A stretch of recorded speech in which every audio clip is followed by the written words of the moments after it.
Il lui a arraché les seins parce qu'elle a refusé qu'il pose ses mains ignobles sur elle. Depuis, c'est une ville entière qui célèbre son courage. Nous sommes à Catane, en Sicile, au pied de l'Etna. Agathe est une jeune femme splendide à l'énergie printanière. Mais bien que beaucoup d'hommes la convoitent, c'est à Dieu qu'elle a décidé de confier son amour et sa virginité. Toutefois, un préfet romain, Quintien, ne partage pas son avis. Il veut la saisir, la posséder, lui ôter ce qu'elle a de plus cher, et ce, par la force s'il le faut. Alors un jour, il tente de poser ses mains sur elle, mais elle refuse, elle se débat. Elle sait les conséquences de l'affront qu'elle commet, mais sa dignité et son amour pour Dieu valent tout pour elle. Seulement, Quintien est un homme de pouvoir, fier, à qui rien ni personne ne peuvent résister. Alors rouge de colère, il enferme Agathe et son châtiment sera à la hauteur de l'ego qu'elle a blessé. D'abord, il l'envoie dans une maison close, ordonnant à la tenancière de la faire craquer. Mais Agathe reste silencieuse, elle ne plie pas, elle prie.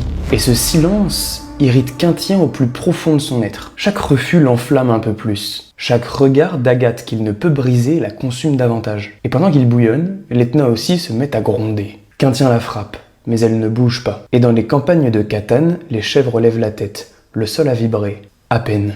Mais assez pour effrayer les bergers. Quintien n'en peut plus. Brisé dans son ego, ne tolérant plus cet affront, il décide de lui arracher une partie de ses féminités. Pas la vie, pas encore, mais les seins. Un symbole d'une puissance et d'une violence insoutenables, mais qui ne suffiront pas à la sortir de son silence. Elle regarde droit devant, et ça pour Quintien c'est pire qu'un cri.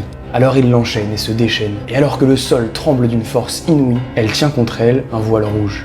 Rouge de foi, rouge de sang. Puis la terre retrouva son calme. Agathe s'était éteinte, seule, mais debout. 1 an après sa mort, l'Etna rentra en éruption et déversa un flot de lave en direction de Catane. Selon la légende, les habitants s'emparèrent du voile qui recouvrait la sépulture d'Agathe et la présentèrent devant la lave, qui s'arrêta net. Depuis, on invoque son nom à Catane pour se protéger des incendies, des éruptions volcaniques et des tremblements de terre. Et aujourd'hui encore, vous pouvez trouver à Catane ces petits gâteaux en forme de sein, un hommage à celle qui sut rester digne face à ce que l'homme a de plus sale.